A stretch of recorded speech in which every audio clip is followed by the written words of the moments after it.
Hello, welcome to this video recorded for Tuesday the 28th of April. Whose view do we need to listen to? Whose voice needs to be heard? These are important questions as we're just over 1 week away from the review of our current lockdown situation. Whose view do we need to listen to? Whose voice needs to be heard? What matters most?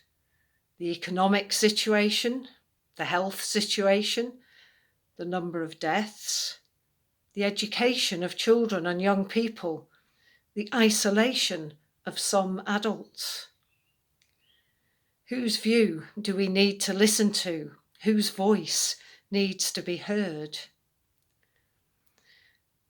As someone who once had a career in veterinary research, as well as applying that research to clinical cases, you won't be surprised to hear I'm personally glad to have very strong input from the medical and other scientists, and that they're including mental health and well-being and long-term health effects in their deliberations. I think that they are also listening to people on the ground. I hope so anyway. Last Sunday's Gospel reading was Luke 24 verses 13 to 35, the road to Emmaeus and the supper at Emmaus, with that slowness of the two disciples to recognise Jesus. A poet, Denise Levertov, has written an imaginative piece about the servant girl at Emmaus, the one who will have served at table, and it's based on a painting by Velázquez, and this is that painting for you to see. Sorry, it's a little bit blurred, but the best my printer would do. If only those two disciples had listened to her view. Here's the poem. She listens, holding her breath. Surely that voice is his, the one who had looked at her once across the crowd as no one had ever looked, had seen her, had spoken as if to her. Surely those hands were his, taking the platter of bread from hers just now.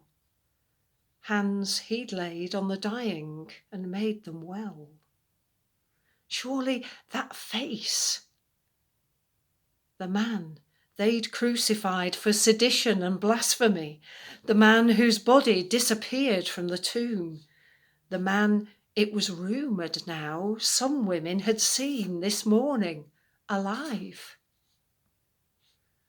Those who have brought this stranger home to their table, they don't recognise him yet, the one with whom they sit.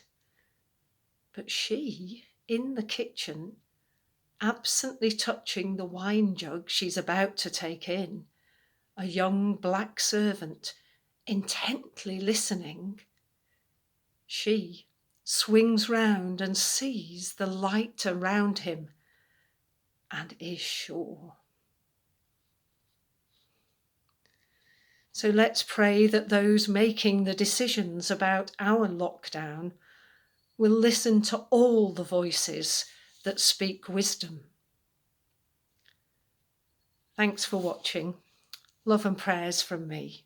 Bye-bye.